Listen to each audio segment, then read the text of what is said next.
11 unbelievable zombie plants.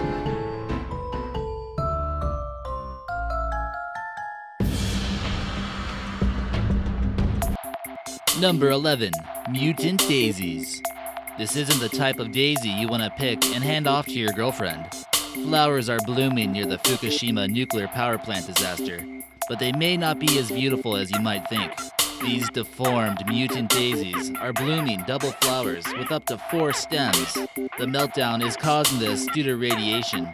This negatively affects the hormonal balance and is an extremely rare mutation. There isn't much people can do to stop plants from doing this. These photos were taken about 110 kilometers from the Fukushima power plant, near the city of Nashu-Shiobara. Will the world ever be the same after this terrible accident? Number 10. Rafflesia. If a plant looks like it's about to come alive and eat your head, you really might not want to get close. The monstrous flower is native in Southeastern Asia, places like Indonesia, Malaysia, and Borneo. These tropical flowers prefer humid climates and is the single largest flowering plant in the world. These can weigh up to 22 pounds and measure about 3 feet wide. You might not want to get too close, though, to give it a smell. What makes it zombie-like is due to its horrific odor of decaying flesh. You would have never guessed, right? This is where it gets its eerie nickname as the corpse flower. The Rafflesia is a parasitic plant that feasts off nutrients from roots. The horrific odor of the corpse flower attracts insects such as flies, which helps pollinate this rare, bizarre plant. It's believed that these plants are beginning to become endangered, and steps to make more of them have failed. Number 9. Killer Kleinberg plant. This mysterious Chinese plant has become an invasive species and completely engulfed places in Georgia, Alabama, and South Carolina. Known as Kudzu, it's the most aggressive species of plant and can kill all other plants in its path. Horticulturists became fascinated with this plant, but made the wrong decision of planting it in their gardens in southeastern United States. It turns out this was the perfect environment for it to thrive to unimaginable levels. The Kudzu is also known as a Japanese arrowroot and belongs to a legume family similar to peas. The plant climbs over trees and other shrubs, killing them in the process. This zombie-like plant is only killable from its roots and has the potential to grow, covering 150,000 acres per year. Number 8. Dragon blood tree. This bizarre-looking tree is native to the Socotra archipelago in the Arabian Sea and is called the dragon blood tree due to its red sap. It's the most well-known of all the trees on the island because it's densely packed, kind of like an umbrella.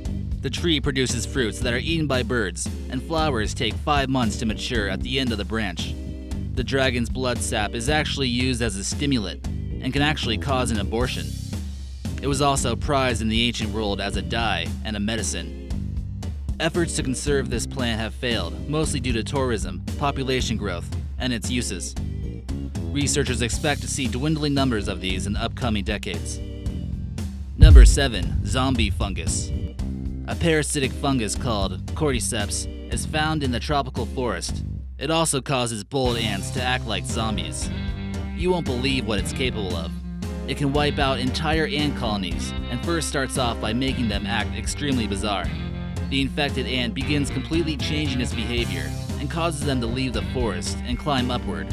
This is because the fungus prefers humidity in higher regions of the forest.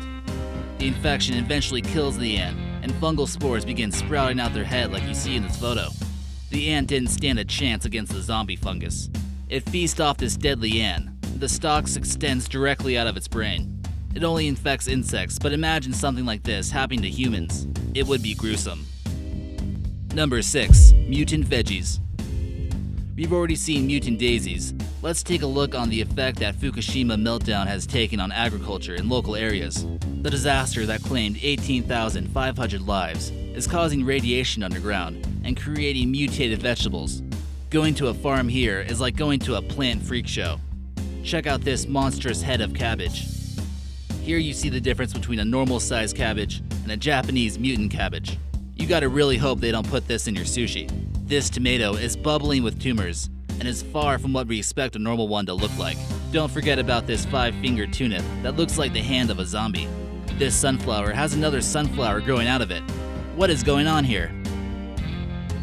Number 5. Bleeding tooth fungus.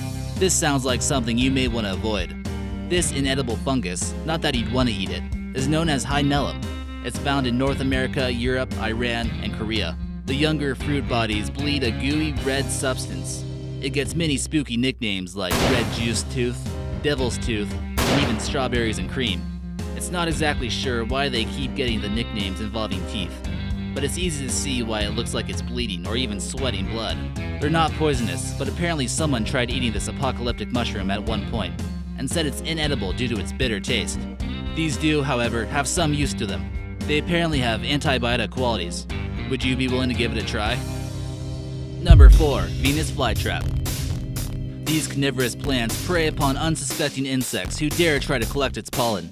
The Venus flytrap is ironically named after the Roman god of love, Venus, despite its unique ability to feast upon insects. When an insect crawls along the hairs near the part that resembles a flower, it triggers a quick, snapping reflex and closes its trap. They eat mostly insects that crawl on it like ants, spiders, and beetles, and only less than 5% of its prey is in fact some type of flying insect. If something falls in its mouth that isn't food, like a rock or seed, it'll reopen its mouth and regurgitate that object. It's still a mystery to scientists exactly how the trap fully closes without a nervous system or muscles, making it somewhat zombie-like. Number 3. Doll's Eye. If you didn't think eyeballs impaled on a stick were creepy enough, see what can be produced naturally by Mother Nature. If the image hasn't scared you off already, keep in mind that entire plants as well as berries are extremely poisonous to humans. If the image hasn't scared you off already, keep in mind that the entire plant, as well as the berries, are extremely poisonous to humans. The berries contain cardiogenic toxins, which can immediately knock you out if you dare to eat it. They are one of the most poisonous plants, and have the right appearance to back it up. Dead birds are commonly found around this plant when they try to eat the seeds. They will also lead to death in humans. So hopefully, the impaled eyeballs will scare you off. American Eye is giving you a warning about the creepy doll's eye. Number 2. Octopus stinkhorn. This weird-looking fungus is described quite well by its name. It looks rather similar to some sort of octopus sea creature planted in the ground with long tentacles that are trying to bring you to the underworld. It's indigenous to Tasmania, Australia, and is known by the name Devil's Fingers. Several arms pop up and reveal their devilish pink skin, despite it smelling like rotten flesh and decomposing bodies. This is in fact edible. This rare exotic fungus has spread to a few places around the world. It made its way to California in the United Kingdom, where it's believed to have been spread from shipping crates during the First World War. And number 1, the death flower. Although many of these plants are known for smelling like decomposing flesh, the true, legitimate corpse flower is this one here. It takes about 10 years to bloom, but once it does, everyone knows about it because the stench is simply frightening. This also hopes to attract some attention from pollinators like flies to help make more creepy death flowers.